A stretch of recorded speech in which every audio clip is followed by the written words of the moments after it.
The US-Canada border isn't what it used to be. What was once a routine crossing for millions of Canadians has become a source of anxiety, interrogation, and fear.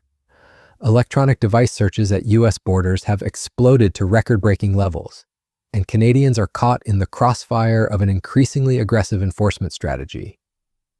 We're talking about a 21% surge in device searches in just 3 months, targeting phones, laptops, and tablets of travelers trying to enter the United States. This isn't just about numbers on a spreadsheet. This is about real people facing real consequences at one of the world's busiest border crossings. So what's driving this unprecedented crackdown? And why are immigration lawyers warning that crossing into the US has become a fundamentally different and more dangerous experience? To understand what's happening at the border today, we need to look at the numbers that tell a chilling story. U.S. Customs and Border Protection conducted 1,499 electronic device searches between April and June 2025 alone. That's more than 21% higher than the previous quarter and 23% higher than the same period last year. But here's what makes these statistics truly alarming. While device searches jumped by over 12%, the total number of travelers entering the United States only rose by 6.6%. This means border agents aren't just searching more devices because more people are crossing. They're actively targeting a higher percentage of travelers for invasive digital searches. CBC's Cameron McIntosh has the latest from Washington. Cam, what did Trump say today about expanding his effort to curb crime? Yeah, well, a couple of developments here today. The president signed, it was 4 executive orders, all of them related to crime. Crime, of course, being one of the areas that he sees a lot of strength in, right? He likes to be the tough on crime president. The National Guard troops that have been now in D.C. for almost 2 weeks, they're going to start to be armed as of today. There are some walking around on the National Mall here. They are carrying sidearms. That's new. That's a new development in all this. Also, one of those executive orders today called for the creation of a full-time unit within the D.C. National Guard to ensure the safety of the city of Washington. So from that, it looks as though the president is taking steps to make this a permanent state of affairs here. Also today, too, the president started again talking about perhaps doing this in other cities that he's mentioned in the past: New York, Baltimore, Los Angeles. But today, one city that he was really speaking about specifically is Chicago. Take a listen to President Trump. Chicago is a disaster, and the governor of Illinois should say, President. The enforcement strategy extends beyond just electronic devices. President Trump recently announced plans to expand his crime crackdown from Washington, D.C. to other major cities, claiming he could solve Chicago's crime problem in 1 week, maybe less. The administration is discussing deploying National Guard troops and creating permanent security units, with local officials strongly opposing these moves as unconstitutional. This aggressive stance on law enforcement mirrors the approach being taken at the borders, using maximum force and intimidation to achieve political objectives. Most of these searches are classified as basic, where officers demand passwords and manually scroll through your personal content. But over 1,000 were advanced searches, allowing agents to copy and analyze everything on your device using specialized equipment. Think about what that means: your photos, messages, emails, banking information, work documents. Everything becomes fair game for government inspection and potential copying. The scope of this digital dragnet becomes even more concerning when you realize who's being targeted. Non-U.S. citizens make up roughly 78% of those subjected to device searches, despite representing a much smaller portion of total border crossings. For Canadians, this creates a disturbing reality. Crossing into the United States now carries a significantly higher risk of having your most private digital information seized and scrutinized by foreign government agents. Toronto immigration lawyer Heather Siegel, who has worked cross-border cases for 3 decades, puts it bluntly: there's a lot of fear going into the United States. Her office has seen a growing number of complaints from Canadian travelers who describe experiences that would have been unthinkable just a few years ago. Clients report being questioned about their political views, including their opinions of President Trump. They're asked to unlock their phones and watch as border agents scroll through years of personal messages, photos, and private communications. What we're seeing is an exercise of discretion that's much stricter than ever before, Siegel explains. The legal framework hasn't changed dramatically, but the enforcement has become ruthless. Under current U.S. law, Customs and Border Protection officers have sweeping authority to search electronic devices without warrants, probable cause, or even reasonable suspicion. This power extends to all travelers, U.S. citizens, permanent residents, and foreign visitors alike. The only difference is the consequences. U.S. citizens can't be denied entry, but their devices can still be seized indefinitely. Foreign nationals face a much harsher reality. Refusing to comply with a device search can result in immediate deportation and potential bans from future U.S. entry. The human cost of this digital surveillance becomes clear when you hear individual stories. Angela Daigle from New Brunswick experienced what can only be described as a nightmare at the Holton border crossing. They had detained me in handcuffs, had me handcuffed down to a bench, and I was just really trying to ask them what was happening, and no one was really communicating with me, she recalls. Her crime? Carrying what officers considered too many clothes for a short visit to see her fiancé in Maine. Her fiancé, David Slager, a member outsem of the Holton Band of Maliseet Indians and Woodstock First Nation, has faced his own border harassment. In one incident, a CBP officer placed a hand on his service weapon and brandished a baton after questioning Slager's use of a Canadian-issued Indigenous status card. Officers confiscated his ceremonial drum, medication, and phone, items central to his cultural identity and basic health needs. These aren't isolated incidents. They represent a pattern of escalating enforcement that immigration lawyers say reflects a fundamental shift in how the U.S. approaches border security under the current administration. While Trump administration officials deny that political directives are driving the increase in searches, the timing and scale of the crackdown suggest otherwise. And rifles. Hundreds of unarmed troops have been on Washington streets for the past 2 weeks after Trump declared a crime emergency in the district. Trump has also hinted at deploying troops to Chicago and Baltimore. Democratic lawmakers have condemned the plans and accused Trump of attempting to manufacture a crisis. Engines revved on Saturday morning in Headingley as riders gathered for the 4th annual Manitoba Highway of Heroes rally. The Manitoba chapter of UN NATO Veterans Canada organized the rally. Motorcyclists followed the stretch of the Trans-Canada Highway that was designated as Manitoba's Highway of Heroes in 2012. The administration's broader approach to enforcement is becoming increasingly clear. In Washington, D.C., National Guard troops have begun carrying pistols and rifles while patrolling the streets, marking a major escalation in Trump's crackdown on crime in the capital. Hundreds of unarmed troops had been on Washington streets for 2 weeks after Trump declared a crime emergency in the district. Democratic lawmakers have condemned these plans, accusing Trump of attempting to manufacture a crisis. This militarized approach to domestic law enforcement parallels the aggressive tactics being employed at the borders. The most recent CBP guidance on electronic device searches was issued in 2018 during Trump's first term. Now, in his second administration, those policies are being enforced with unprecedented aggression. Some immigration lawyers and travelers believe these figures reflect heightened scrutiny that goes beyond traditional security concerns. The searches aren't just looking for contraband or criminal evidence, they're examining political opinions, personal relationships, and private communications that have nothing to do with border security.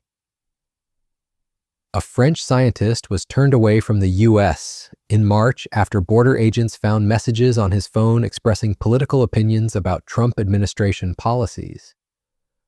This case, confirmed by French government officials, demonstrates how device searches are being used to screen for ideological conformity rather than security threats. Canada has responded to this escalation by updating its official travel advisory for the United States. The government now warns Canadian travelers to expect scrutiny at ports of entry, including of electronic devices. The advisory advises travelers to comply and be forthcoming in all interactions with border authorities, and warns that if you are denied entry, you could be detained while awaiting deportation. This represents a dramatic shift in the relationship between two countries that have historically maintained one of the world's most cooperative border arrangements. The economic implications of this border crackdown extend far beyond individual inconvenience. Cross-border travel between Canada and the U.S. has declined significantly, affecting tourism, business relationships, and family connections that have existed for generations. When people are afraid to cross the border because they might face interrogation, detention, or device seizure, it damages the economic integration that both countries have spent decades building. Privacy experts are sounding alarms about the broader implications of mass device searches. Cybersecurity specialist Ritesh Kotak notes that he's frequently asked how travelers can protect their data at the border, a question that would have seemed paranoid just a few years ago, but is now a practical necessity for anyone crossing into the United States. The technical reality is stark. Once CBP officers have access to your device, they can copy everything: photos, messages, emails, banking apps, work documents, medical records. All of it becomes part of a government database that you have no control over. There's no guarantee about how long this information is stored, who has access to it, or how it might be used in the future. For business travelers, the risks are particularly severe. Corporate secrets, client communications, and proprietary information can all be accessed and copied during these searches. Some companies are now advising employees to travel with burner devices that contain no sensitive information, a precaution that would have seemed extreme just a few years ago. The legal challenges to these searches are mounting, but the constitutional landscape remains murky. Courts have split on whether the Fourth Amendment's protection against unreasonable searches applies at borders, particularly for digital devices that can contain a lifetime's worth of personal information. Some judges have ruled that the vast scope of modern digital devices requires warrants for searches, while others have upheld the government's traditional broad border search authority. What's clear is that travelers currently have very limited legal protection. The best advice from immigration lawyers is disturbing in its simplicity. Assume your devices will be searched, plan accordingly, and be prepared for the worst-case scenario. This means backing up important data to secure cloud services, removing sensitive information from devices, and using strong passwords rather than biometric unlocks that can be compelled. The broader implications of this digital border surveillance extend beyond individual privacy concerns. When a democratic ally like Canada issues travel warnings about visiting the United States due to aggressive border enforcement, it signals a fundamental shift in international relationships. The trust and cooperation that have defined the U.S.-Canada border for decades are being eroded by policies that treat routine travelers like potential threats. Immigration lawyers are advising clients to expect longer waits, more intensive questioning, and increased likelihood of secondary inspection when crossing into the U.S. Conservative Party leader, Pierre Poilievre, has proposed his own tough-on-crime approach, advocating for a 3 strikes, you're outlaw that would make serious offenders ineligible for bail, parole, or probation after 3 serious offenses. Conservative Party of Canada, opposition leader, and with a new seat in Alberta, he'll soon be back in the House of Commons for the fall sitting. It's nice to have you with us again. It's great to be back. Thank you. You have said that you and your party will not merely oppose this government, but you will offer, quote, real solutions, propose real solutions. Can you give us an example of what one of those real solutions might be? Sure. Well, we could start with the Liberal crime crisis. We have a solution for the raging crime in our streets and even in our rural communities, and it's we call it the 3 strikes you're outlaw. Very simple.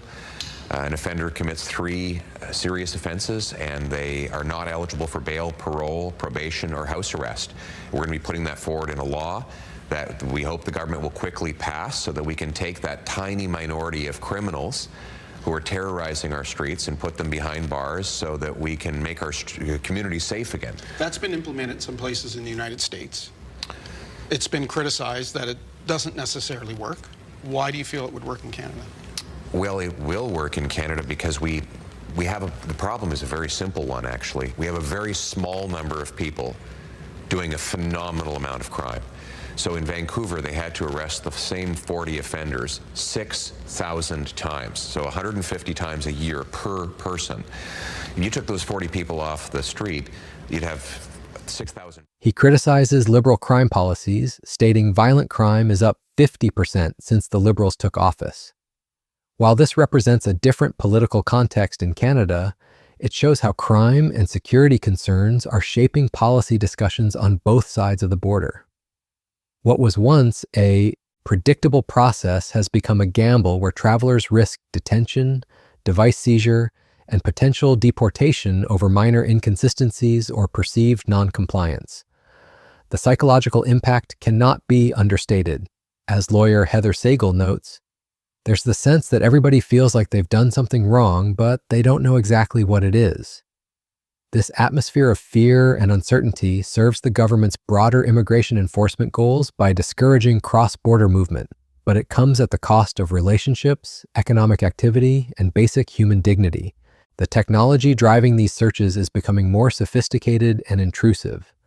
CBP has invested in advanced tools that can extract data from locked devices, analyze digital communications, and cross-reference information against government databases. While officials claim these capabilities are essential for national security, privacy advocates argue that they create unprecedented opportunities for abuse and overreach. The international implications are already becoming clear. Other countries are watching the U.S. approach and considering similar measures for their own borders. This could lead to a global escalation of digital surveillance at international crossing points, fundamentally changing how people travel and interact across borders. For Canadians specifically, the situation represents a betrayal of the special relationship that has historically existed between the two countries. The undefended border, the ease of travel, the cultural and economic integration, all of this is being undermined by policies that treat Canadian visitors as potential security threats requiring intensive digital surveillance. The couple mentioned earlier, Angela Daigle and David Slager, have made a telling decision. They've given up on cross-border travel entirely and are settling permanently in New Brunswick.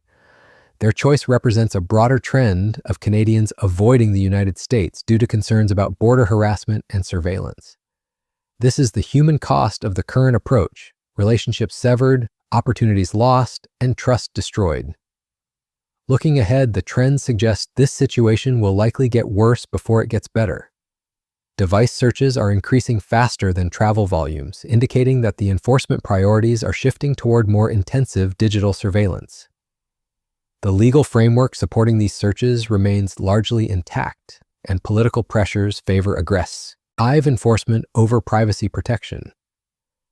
For travelers, this means adapting to a new reality where crossing the U.S. border involves accepting significant privacy risks and potential harassment. The advice from experts is to minimize digital exposure, prepare for worst-case scenarios, and consider whether trips to the United States are worth the risks involved.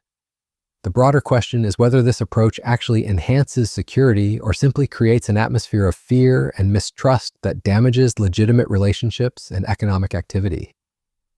When longtime allies start warning their citizens about traveling to each other's countries due to aggressive enforcement, something fundamental has broken down in the international system.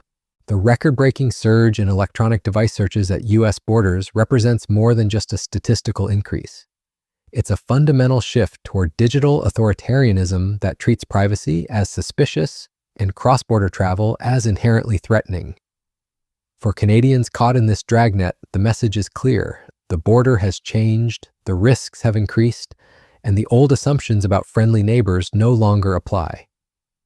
Whether this approach makes anyone safer remains an open question, but the damage to relationships, trust, and basic human dignity is already evident and growing worse by the day.